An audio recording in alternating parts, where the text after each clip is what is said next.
إلا هو الحي القيوم وأتوب إليه لا حول ولا قوة إلا بالله العلي العظيم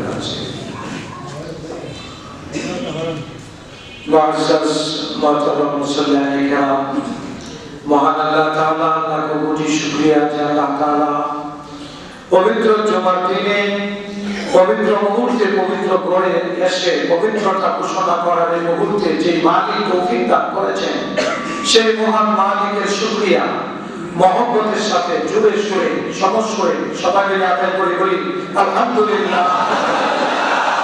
একটু গলা ছেড়ে দিয়ে বলি আলহামদুলিল্লাহ, উচ্চ আওয়াজে বলি আলহামদুলিল্লাহ। আজকে পবিত্র জুমার দিন, আবার ইংরেজি মাসের প্রথম দিন।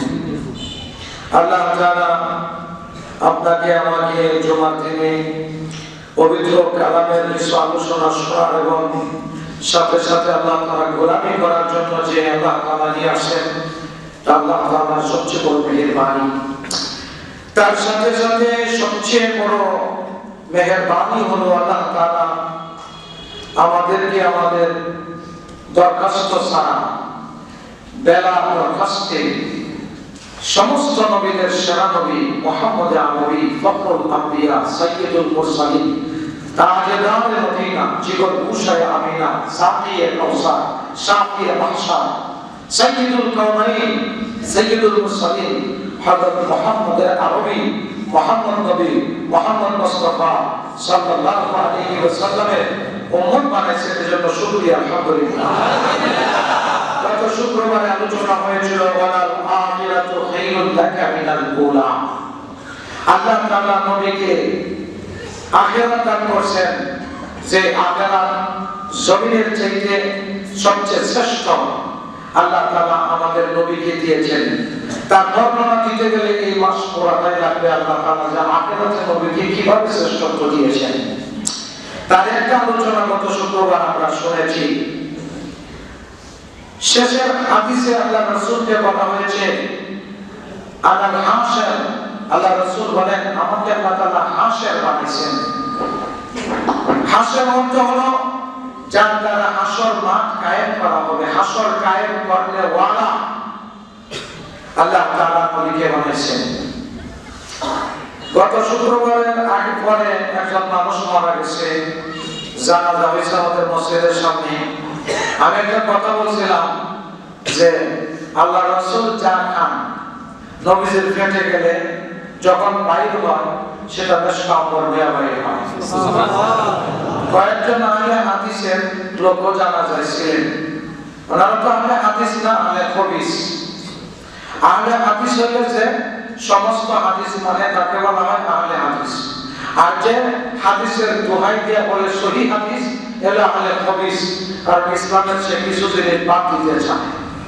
হাদিস এই একটা সাবজেক্ট। হাদিসটা আসলে কিভাবে, হাদিস কখন থেকে শুরু হলো, আল্লাহ রাসূলের জামানা থেকে লেখা শুরু হলো না পরবর্তীতে? ইমাম বুখারী রাহমাতুল্লাহি আলাইহি হযরত ইমাম আযম ইমাম আবু হানিফা 300 বছর পরের মানুষ। যত হাদিস আছে সমস্ত হাদিস এক জায়গায় সর্বপ্রথম জমা করছেন ইমাম আযম ইমাম আবু হানিফা রাহমাতুল্লাহি আলাইহি। ওনার একটা হাদিসের বিরাট বড় একটা ঘরে ছিল, যেখানে বসে বসে সবাই হাদিস বিভিন্ন ভাবে গবেষণা করতেন। তখনকার জামানার যুগশ্রেষ্ঠ আলেমদের সবচেয়ে বড় মুহাদ্দিস 40 জন মুহাদ্দিসকে উনি ওনার নিজস্ব আয়ের বেতন দিয়া ঘরের মধ্যে হাদিস গবেষণা লাগায় রাখতেন। হাদিসের মধ্যে থেকে যে কথাটা 40 জনে মিলে বুঝতেন যে উম্মতের জন্য সহজ হবে, এই কথাটাই লিখতেন ফিকহ। এটাকে বলা হয় ফিকহ, মানে হাদিস থেকে সহজ করে কথা বের করে দেওয়া উম্মতের জন্য, এটাকে বলা হয় ফিকহ। উনি ইমাম বুখারী আসার আগের লেখক একজন মুসনাদে আবু ইয়ালা লিখেছেন। মুসনাদে আবু ইয়ালা 35 খণ্ডের একটা হাদিসের কিতাব, প্রায় 1,70,000 বেশি হাদিস ওখানে আছে। আর ইমাম বুখারীর কিতাবে আছে মাত্র 35টি হাদিস। আল্লাহ রাসূল 63 বছর জীবনে কি 3500 কথা বলছেন? নবীজি কি 3500 কথা বলছেন? তাহলে বাকিগুলা ইমামে আযম রহমানি উম্মতের জন্য সহি সহি কথাগুলো লিখে দিয়েছেন। উনি কোথাও বলেন নাই যে বাকি যেগুলো আছে কি মানা যাবে না, কোথাও বলেন নাই। হাদিস দুর্বল হয় কয়েকটা কারণে। আল্লাহ রাসূলের ইন্তেকালের পরে সাহাবায়ে কেরাম যেটা বলছেন ইমাম আযম আবু হানিফা সরাসরি শুনছেন, লেখছেন কিতাবে, এটা হলো সহিহ হাদিসের পরে মসনদান। তার পরবর্তীতে কয়েক যুগ চলে গেল, তারপরে আয়েশা যারা হাদিস লিখেছেন তারা যাচাই করেছেন এই হাদিসটা যিনি বলছেন উনি সঠিক না বেঠিক। যার কাছে লোকটা দাঁড়াইয়া পানি গেছে ওই হাদিসটা দুর্বল, কারণ এটা আমল কম ছিল। তাহলে হাদিস দুর্বল না, দুর্বল হয়েছে যে লোকটা দাঁড়াইয়া পানি গেছে এই লোকটার কারণে। হাদিস তো সঠিক আছে, দুর্বল হয়েছে ওই কারণে। এরকম ভাবে হাদিসের মধ্যে যখন দুর্বলতা আসছে, অমুকে কথাটা শুনছেন তমুকের কাছে তার বাপের নাম জানা নাই, তাহলে হাদিসটা তার বাপের নাম জানা নাই, তাহলে হাদিসটা দুর্বল, কারণ এটা সরাসরি নবী পর্যন্ত পৌঁছে গিয়েছে কিনা শব্দ আছে, কিন্তু এটা তো হাদিস, হাদিস হিসাবে লেখা হয়েছে। তো এই হাদিসগুলো লেখার পরে থেকে আবার তিন ভাগে ভাগ করছেন। একটা হাদিসে সহিহ বা হাদিসে মাশহুর, তারপরে হাদিসে মুতাওয়াতির, প্রথম হাদিসে মাশহুর, তারপরে হাদিসে হাসান। এই তিন প্রকারের হাদিসের মধ্যে প্রথম প্রকার হাদিসটা একবারে 100 পরে যখন আছে এটা একটু দুর্বল, কিন্তু আমলের ক্ষেত্রে প্রথমটা দিয়া ওয়াজিব সাবিত হবে, যেটা সরাসরি নবীর কাছ থেকে সাহাবাদের কাছ থেকে হাদিসটা আসতে আছে, এটা দিয়া বিধান সাবিত হবে। তারপরে যেটা হাদিসে মাশহুর, এটা দিয়া আমল সাবিত হবে, কিছু আমল করা যাবে। তারপরে যেটা আসবে সেটা শুইনা মুস্তাহাবের মধ্যে কাজে লাগানো যাবে, হাদিস কোনোটাকে বাদ দেওয়া যাবে না। আর হাদিস মানে যারা বর্তমানে নেটের ভুল কালাম করতেছে আহলে হাদিস, তারা ইসলামের অধিকাংশ হাদিসকে বাদ দিবার চায়, আমরা কোনোটাই বাদ দিবার চাই না। আল্লাহ রাসূল যা বলে গেছেন আমাদের সবগুলাই গ্রহণ করার বিষয়, মানার বিষয় সবগুলাই। যেখানে মানতে বলছেন মানবো, যেখানে ছাড়তে বলছেন ছাড়বো। যদি এটা হাদিসের কিতাব থেকে আগেকার জামানায় লেখা হয় এটা আমরা হাদিস বাস। এই হাদিসের গ্রন্থগুলোর মধ্যে থেকে আমি বলতে যে কদিন আগে হাদিসটা বললাম, হাদিসের রাবি হযরত উম্মে আয়মান রাদিয়াল্লাহু তাআলা আনহা শারহুল মুস্তাফা কিতাবের মধ্যে হাদিসটা আছে, আবু দাউদ শরীফের মধ্যে হাদিসটা আছে, নাসাই শরীফের মধ্যে হাদিসটা আছে। হাদিসটা আমরা মনে করছি যে এটা আমার হালাল হাদিস না, সিয়াসিতার দুইটা কিতাবের মধ্যে হাদিসটা আছে। হযরত উম্মে আয়মান রাদিয়াল্লাহু তাআলা আনহা 11টা কিতাবের নাম আমার কাছে মোবাইলে রেকর্ড করা আছে, 11টা কিতাবের নাম আছে, প্রত্যেক কিতাবের মধ্যে হাদিসটা আছে। কেউ যদি তারপরে আমি হাদিসের কিতাবটা যাচাই করে জানা যায়। হাদিসের মধ্যে আল্লাহ রাসূল একদিন একটা কাদের পাত্রের মধ্যে প্রস্রাব করলেন, প্রস্রাবটা রাত্রে রেখে দিলেন। হযরত উম্মে আয়মান রাদিয়াল্লাহু তাআলা আনহা রাত্রে বেলা উঠা ওটা খেয়ে ফেলেছেন। খাওয়ার পরে সকালবেলা আল্লাহ রাসূলের কাছে বললেন, ইয়া রাসূলুল্লাহ, আমি তো রাত্রে এখানে পানি পাইলাম, খেয়ে ফেলেছি। আল্লাহ রাসূল ফাসাহিকা, আল্লাহ রাসূল হাসা দিলেন। হাসা দিয়ে বলেন, হে উম্মে আয়মান, আজকের পর থেকে আর কোনোদিন তোমার পেটের মধ্যে কোনো ব্যথা হবে না। সুবহানাল্লাহ। এবং উম্মে আয়মান যতদিন জীবিত ছিলেন ওনার পেটে আর কোনোদিন সমস্যা হয় না। দ্বিতীয় হাদিস, সমস্ত ফতোয়ার কিতাবের কোন ফতোয়া ফতোয়ায়ে স্বামীর মধ্যে আছেন। আল্লাহ হযরত আম্মা জান আয়েশা সিদ্দিকা রাদিয়াল্লাহু তাআলা আনহা বলেন, আমার নবী, প্রিয় নবী বাথরুমে যাইতেন, বাথরুম করে আসতেন, আমিও পর সাথে সাথে বাথরুমে যেতাম। বাথরুমে যাওয়ার পরে যাই দেখতাম আল্লাহ রাসূল যে বাথরুম করেছেন মাটি 2 ভাগ হয়ে নবীজির বাথরুমটাকে খেয়ে ফেলেছেন। সুবহানাল্লাহ। তারপরে আমি যা দেখতাম ওখান থেকে বেহেশতের মিশক আম্বরের ঘ্রাণ বাইরে হইতাছে। সুবহানাল্লাহ। নবীর শান বর্ণনা করা আমাদের পক্ষে সম্ভব না। এতটুকু বলা যায়, লা ইয়াকিনু সামাউ কামা কানা হাক্কাহু বা'দা সুদা বুজুরগু তুরিবিসাম মুতাসা। আল্লাহর রাসূলের প্রশংসা পৃথিবীতে যত মাখলুকাত আছে 18,000 মাখলুকাত নয়, 1,40,000 মাখলুকাত আল্লাহ তাআলা সৃষ্টি করেছেন। 18,000 মাখলুকাত জমিনের মধ্যে বিচরণ করে, সমস্ত মাখলুকাত পানির মধ্যে থাকে। এই সমস্ত মাখলুকাতের উপরে যার স্থান দিয়েছেন তিনি হলেন মুহাম্মাদুর রাসূলুল্লাহ। আল্লাহর রাসূলের শান আমি আপনি নামাজে দাঁড়াইলে সামনে দেখি না কি হয়েছে সব বন্ধ থাকে, আর আল্লাহ রাসূল সামনে দাঁড়াইলে পিছনের কাতারে মুসল্লির কি হইতেছে না হইতেছে এটাও দেখছেন। আল্লাহ রাসূল ওইটাও দেখেন। আল্লাহ রাসূল বলেন দেওয়ালের বাইরে কি হয় ওইটাও দেখি। আল্লাহ রাসূল কবরের পাশে আইসা গেলে কবরে কি হচ্ছে জমিনের ভিতরেও দেখেন। এমন কোন যন্ত্র আবিষ্কার হয় নাই 3.5 হাত মাটির নিচে মাটি দেওয়ার পরে ওই বান্দার কি হয় বোঝার জন্য কারো ক্ষমতা নাই। 100-200 ফিট মাটির নিচে মাটির ভিতরে কি আছে মেশিনটা দেখতে পাবে, কিন্তু 3.5 হাত ভিতরে মানুষের সাথে কি অবস্থা হইতাছে এটা কেউ জানে জানে কে? আল্লাহ। আর জানে নবী মুহাম্মদুর রাসূলুল্লাহ। এলে নবীর শরীর থেকে মাথা থেকে পা পর্যন্ত পুরাটাই কি পা। সেজন্য কিতাবের খাতায় লেখে নবীর পা সাল্লাল্লাহু আলাইহি সাল্লাম, না নবীর প্রথম পা নবীর পেট নাফা সাল্লাল্লাহু আলাইহি সাল্লাম বলেছেন। তা নবীর পা মানে কি প্রত্যেক পা প্রত্যেক নাফা, মাথা থেকে পা পর্যন্ত পুরাটাই কি পা। কিরকম পা? আরশে মহল্লার চাইতেও বেশি পা, আরশে মহল্লার চাইতেও কি বেশি পা। কারণ যার ওসিলায় সবকিছু সৃষ্টি, তার যদি মানে একটু কম হয় তাহলে তার দাম থাকে। সমস্ত কিছুর চাইতে শ্রেষ্ঠ যাকে বানিয়েছেন তিনি হলেন মুহাম্মাদুর রাসূলুল্লাহ। আল্লাহ যেরকম শ্রেষ্ঠ আল্লাহ রাসূল সেরকম শ্রেষ্ঠ। নবীকে আল্লাহ তাআলা বানিয়েছেন, সমস্ত মানুষ বানায় বলছেন আমার ভালোবাসার নবীর পাগল, সুবহানাল্লাহ। সেজন্য মুসলমান এমন ভাবে ভালোবাসে যে কোনো বিষয় নবীর আগেই আমরা এটাকে ভালোবাসতে আছি। বেলা দণ্ডে বেলা প্রশ্নে বেলা মাথা বুঝে আসল কাছে পায়খানা পাক হয়ে গেল, এটা বুঝে আসল না আসল, কিন্তু হাদিসে আছে নবীর সব কিছু পাক হয়ে গেলে মানে পাক। একদিন মজনু লাইলের শহর দিয়া রাস্তাতে হাঁটতেছে, তো হঠাৎ করে এক কুকুরের দিকে কুকুরের পায়ে ধরে শোয়াইতেছে, তো কুকুরের ছেড়ে দিয়েছে কেমন সমাধিত আছে। তো আরেকজনে জিজ্ঞাসা করে এই পায়েস কুকুরের পায়ে সমাদেশ আবার দেওয়ালের মধ্যে যে সমাদেশ কারণটা কি?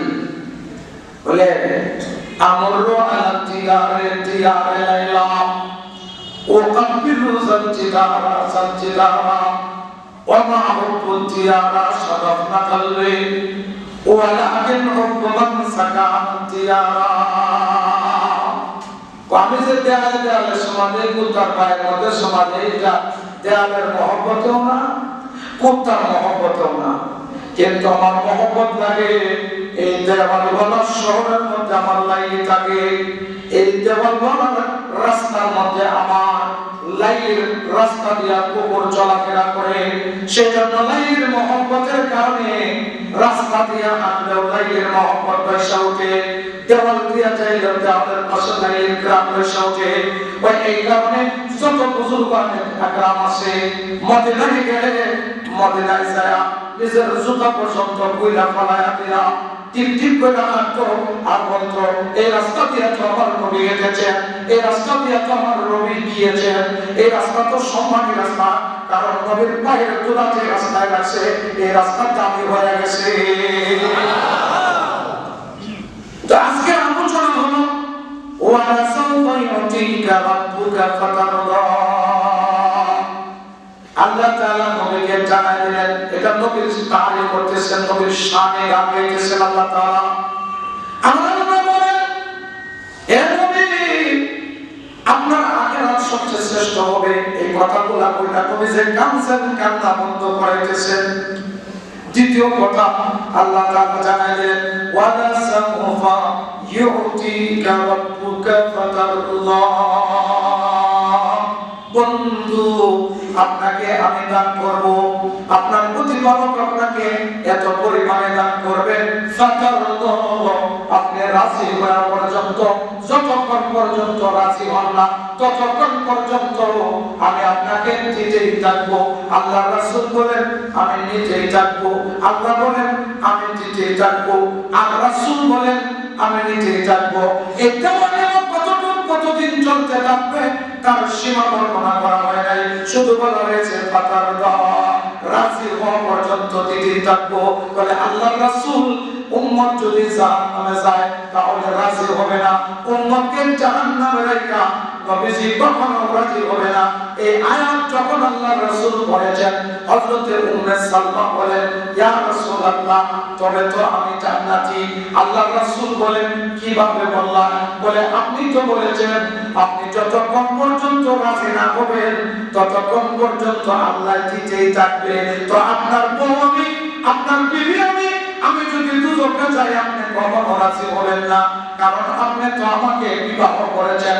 কেউ কি চায় তার বউ দুজনে যায়? বলে এটা চায় না। বলে যদি এটা আপনি না চান তাহলে আমি গ্যারান্টি দিয়ে বলতে পারি আমি জান্নাতি, কারণ আমার নবী আমাকে দুজনে রাইখা কখনো রাজি হবে না। তো আমরা যারা ঈমান এনেছি আমরা আল্লাহকে মানি কি মানি না? আমাদের মালিক কে? আমাদের রবের নাম কি? আমাদের মালিক আল্লাহ, আমাদের নবীর নাম মুহাম্মাদুর রাসূলুল্লাহ। বলেছে আল্লাহকে মানে, যে নবীকে মানে সে আল্লাহকে মানলো, নবীকে মানলো। তো যে নবীকে মানে, নবী বলেছেন যে আমাকে ভালোবাসে, আমি যেই জায়গায় আমার উম্মত হবে সেই জায়গায় তো আমরা বলতে পারি আমরাও জান্নাতি। বলেন আমিও জান্নাতি। আওয়াজ দেন আমিও জান্নাতি। আমার ঠিকানাও জান্নাতি। কেন? বলে আমার নবী কখনো আমাকে দুজকে দিলে রাজি হবে না, কারণ যে নবীরে ভালোবাসে তারে তো কখনো নবী জান্নাতে যাবে না। মিশকাত শরীফ খণ্ড নম্বর 2 এর মধ্যে বুখারীর বরাত দিয়া লম্বা একটা হাদিস আনা হয়েছে। মুসলিম শরীফ 1 নম্বর খণ্ডে আরবি যেটা বাংলাদেশ, সৌদি আরব এবং পাকিস্তানে ছাপা আহলে হাদিসের লেখা, আলবানির লেখা বুখারী মুসলিম নয়, ওদের বানাওটি একটা হাদিসের কিতাব আছে যেটা সহিহ হাদিস নাম দিয়া পরিচিত। ওদের বুখারীটা আলাদা, ওদের বুখারীতে কোনো জায়গায় লেখা নাই বুকের মধ্যে হাত বাঁধা আছে। আমাদের সহিহ যেটা বাংলাদেশ, পাকিস্তান, ভারতের মধ্যে এবং সৌদিতে আছে ওদের মধ্যে লেখা আছে বুকে হাত বাঁধার কথা। ওদের একটা পৃষ্ঠা তো নাই। ওদের একটা বুখারী বানানো আছে আলবানি। আলবানির লোকে যা তার বাবার বাড়ি থেকে টাকা এসে তারপরে দেশে আলবানিয়া থেকে আইসা সৌদিতে জায়গা আছে, সৌদি থেকে ইরান, ইরান থেকে আমার লেখাপড়া করে সৌদিতে আসছে, সৌদিতে আইয়া আমার 3 বছর মদিনা যায় বিশ্বজিৎ লেখাপড়া করছে। ওইখান থেকে ছাত্রদের মধ্যে দ্বিধাদ্বন্দ্ব সৃষ্টি করার কারণে ওখান থেকে ওনাকে বহিষ্কার করে বিদায় করা হয়েছে। এরপরে উনি যায় পয়সা কয়েকটা কিতাব লিখেছে, এগুলো হলো আলবানির উত্তরসূরি, যেটা বর্তমানে 150 বছর থেকে আহলে হাদিস হিসেবে পরিচয়। লেখার মধ্যে বিস্তারিত দেওয়া আছে, সংক্ষেপে বললাম। এই আলবানির দ্বন্দ্বের থেকে সবাই হেফাজত রাখবেন, কারণ ওরা সহিহ হাদিস দোয়া দিয়া ইসলামের অনেক ইসলামকে বাঁধিয়েছে। তারাবি আটরাকাতে 200 বছর আগে কোন জায়গায় ইসলামে আসে নাই, 200 বছর পরে তারাবি 8 রাকাত। তারপরে লাইলাতুল বরাত নাই, লাইলাতুল মেরাজ বলতে কিছু নাই, এরকম লাইলাতুল যত কিছু আছে লাইলাতুল এগুলো নাই ইসলামের মধ্যে। ইসলামকে ছোট এমনি তো মানতে চায় না, দোয়া নাই, অমুক নাই, তমুক নাই, মানুষ এমনি মানতে চায় না। আর না মানার যত রাস্তা আছে সব রাস্তা খুলে দেবেন, ইসলামকে শেষ করে দিতেছে এই দল। তো আল্লাহ তাআলার নবীকে জানায়া দেওয়া হলো মুসলিম শরীফ এবং মিশকাত শরীফের মধ্যে হাদিস আছে। আল্লাহ তাআলা কিয়ামতের দিন আল্লাহর রাসূলের সামনে অনুমতি দেওয়া হবে। প্রথম আল্লাহ তাআলা নবীকে অনুমতি দিবেন মানুষকে জান্নাতে জাহান্নাম থেকে বের করে আনার জন্য। আল্লাহর রাসূল জাহান্নাম থেকে মানুষ বের করা শুরু করবেন, জাহান্নামের ভিতর থেকে উম্মতকে বের করতে থাকবেন। বের করতে করতে উম্মতের জন্য নবীজি সব জায়গায় ঘুরে ফিরে বলে আল্লাহ রাসূল দুজকের মধ্যে যাইবেন, বলে আল্লাহ রাসূল যখন দুজকে যাবে কিতাবের মধ্যে আছে আল্লাহ রাসূল দুজকে যাওয়ার পরে এই যে জমিনের চাইতে 70 গুণ বেশি পাওয়ারই আগুন নবীর মহব্বতে নবীকে দেখা নবীর দোয়ায় সাথে সাথে জাহান্নামের আগুন পানির মতো ঠান্ডা হয়ে নবীর জন্য আরামদায়ক ব্যবস্থা হয়ে যাবে। নবীজি ডুবের কারণে জাহান্নামের সমস্ত পাওয়ার শেষ হয়ে যাবে। আল্লাহ রাসূল দুইটা উম্মতকে বাইর করতে থাকবেন, এটা আমার উম্মত, এটা আমার উম্মত, এইভাবে উম্মতকে বাইর করতে থাকবেন। শেষ পর্যন্ত নবীজি যখন পেরেশান হয়ে উম্মতকে পরিচালনা হইয়া দুজকের গর্ত থেকে বের হয়ে আসবেন, এবার আল্লাহ তাআলা নবীকে বলেন বন্ধু আরো কোনো আছে কি? বলে নাই। এবার ফেরেশতারা যাও, ফেরেশতারা ঘুরে আসবে, ফেরেশতারা ঘুরে আইসা বলবে আর একটা মানুষও ঈমান করে নাই। এবার আল্লাহ তাআলা তার কুদরতি কবজায় হাত দিয়া জাহান্নামের ভিতর থেকে কতগুলা লাকড়ি, পুরা লাকড়ি নিয়ে আসবেন, যেগুলা শুধু ছাই আর ছাই হয়ে গেছে। এগুলা যখন জাহান্নামের ভিতর থেকে বের করে রেখে দিবেন, তো ওইগুলার ভিতর থেকে যে আমরা হয়ে গেছে, কালি হয়ে গেছে, ওই ছাইয়ের ভিতর থেকে তুষের ভিতরে দেখবেন হঠাৎ করে আগুন দেখা যায়। আগুন উপর দিয়ে দেখা যায় না, ভিতরে একটু একটু করে চলে। বলে ওই রকম ভাবে যখন সমস্ত আমরা গুনাহগার আল্লাহ তাআলা উপরে রেখে দিলেন, ওইগুলোর ভিতর থেকে সেই মানুষগুলা পুরা ছাই হয়ে গেছে, যাদের ভিতরে একবারও আল্লাহকে বলে করে একবারও ডাক দিয়েছিল আল্লাহ বলে, ওই মানুষটা বের হয়ে আসবে। আসার পরে জাহান্নামের উপরে যখন রেখে দিলেন, ওইটার ভিতরে বুকের ভিতর থেকে একটা ছিদ্র বের হয়ে যাবে। ওই ছিদ্রটা থেকে একটা ঈমানের কালিমার নূর পুৎকার দিয়া বের হয়ে আসবে। আল্লাহ তাআলা বলবেন এটা আমার বান্দা, তার ভিতরে ঈমান আছে, এই যে নূর বের হয়ে আসে।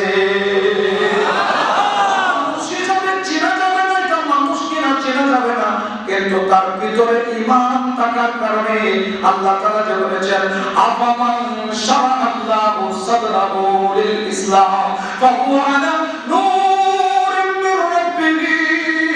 আল্লাহ তাআলা যার দিলকে আল্লাহ তাআলা ঈমান দিয়েছেন, যার দিলের ভিতরে তার দিল একসময় ছিদ্র হয়ে তার দিল থেকে ঈমানের প্রকাশ বাইর হয়ে আসবে। এটাকে ঢাকা রাখতে পারবে না, সাইডে রাখতে পারবে না।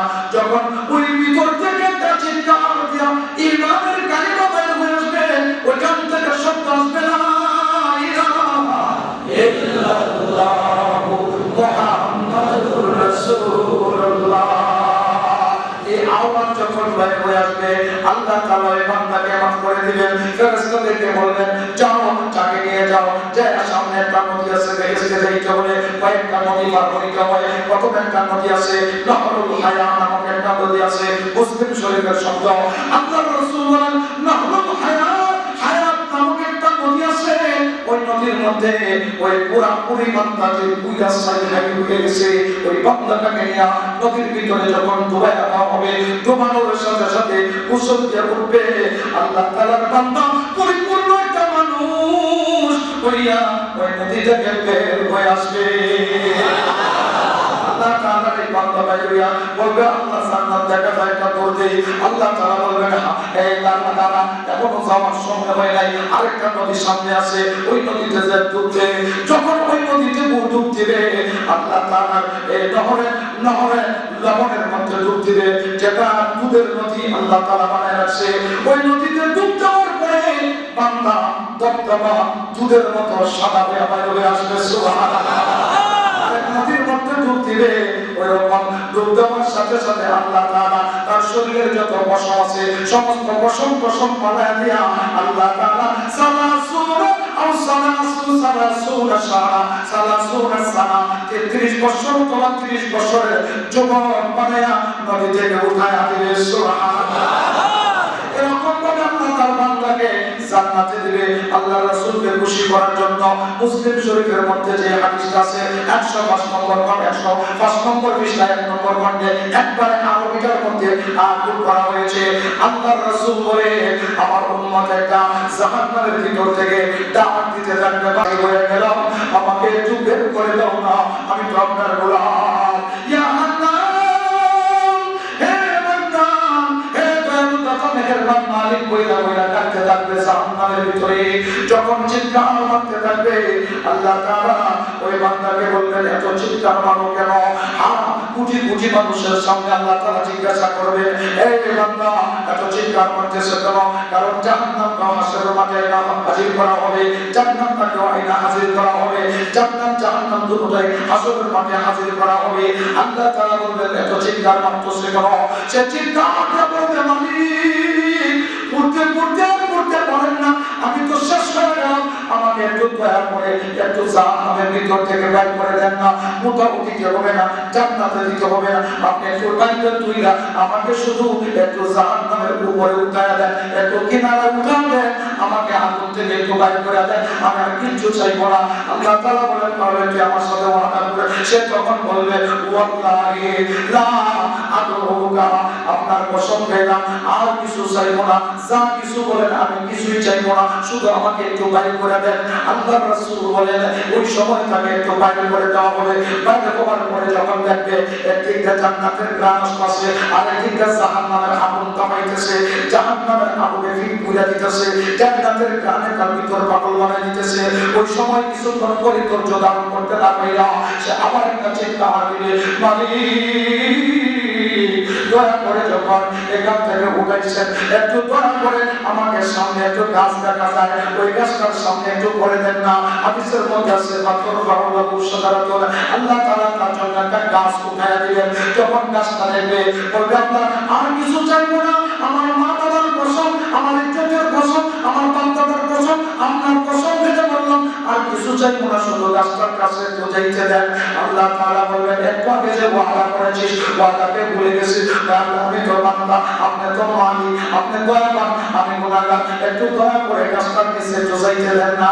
আল্লাহ তাআলা বলেন, যা তোর গাছের সামনে যাইতে দিলাম, আর চাইবে না তো সে কানখানা খাবে, সে নাকখানা খাবে, সে তুইকে বলবে মালিক আর কিছুই চাইবো না। এগুলা বলিলা গাছটার কাছাকাছি যাবে, যখন গাছটার কাছাকাছি যায় বসবে, ওই সাথে তখন জিকির করতে থাকবে, আল্লাহ আল্লাহ জিকির করতে থাকবে। হঠাৎ করে তাকায়া দেখবে পাতার ফাউলাহু সাদারাতুন উখরা আন্না আকবারু মিনহা, যে গাছটা সে আশ্রয় নিয়েছিল এটার চাইতে আরেকটু বড় গাছ দেখা যায়। ওই গাছের সাথে গাছের ছায়া নিয়ে ওই গাছের দুইটা পাতা যখন একসাথে হয়, দুইটা গাছের পাতা একসাথে হয়, একটা পাতার মধ্যে লেখা আল্লাহ আর একটা পাতার মধ্যে লেখা মুহাম্মদ, দুই পাতায় যখন মারে খায় আল্লাহ নামের ধ্বনি উচ্চারণ হয়। বলকে দরস্তানে সব দরজে হুশিয়ার হর আরবে দফতরে মারিফাতে কিরদার, প্রত্যেক পাতায় পাতায় আল্লাহর নাম লেখা আছে।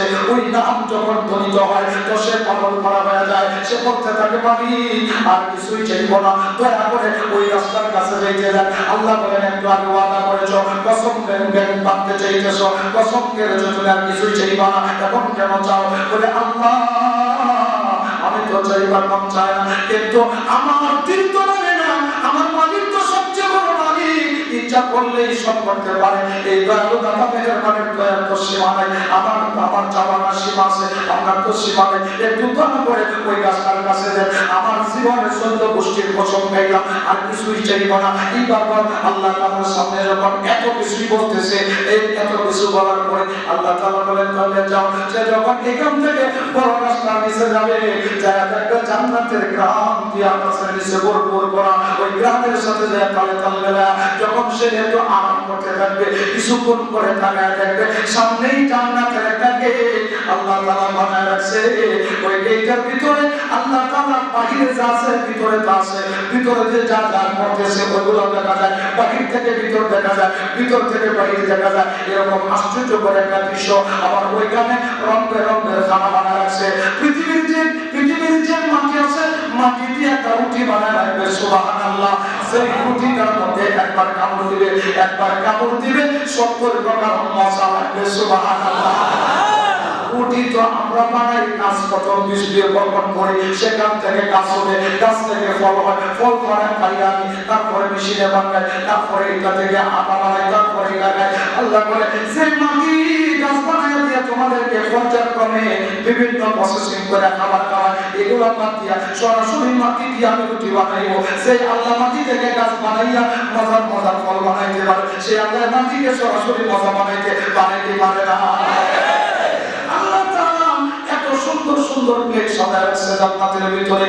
এর মধ্যে জান্নাতের মধ্যে প্লেটের উপরে রুটি, বলে এই রুটির সাথে আল্লাহ তাআলা যে প্লেটটা বানায় রাখছে, প্লেটের গ্রাম পৃথিবীর যত কিছু আছে সব কিছু একত্রিত করলে যেরকম গ্রাম বেরিয়ে, এর চাইতেও 70 গুণ বেশি গ্রাম প্লেটের মধ্যেই বাইরে হইতে থাকবে। সুবহানাল্লাহ।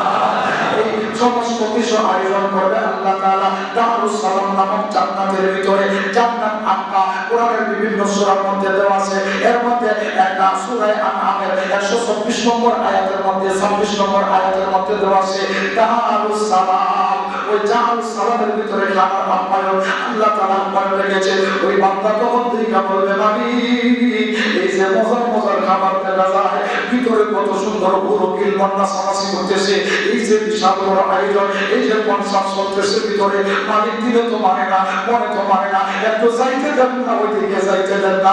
আল্লাহ তাআলা বলবে একটু সাও, কথা বলিস না, সুলতান সুলতান। সে তখন আর চিৎকার দিয়ে বলতে থাকবে মালিক একটু যাইতে দেন না।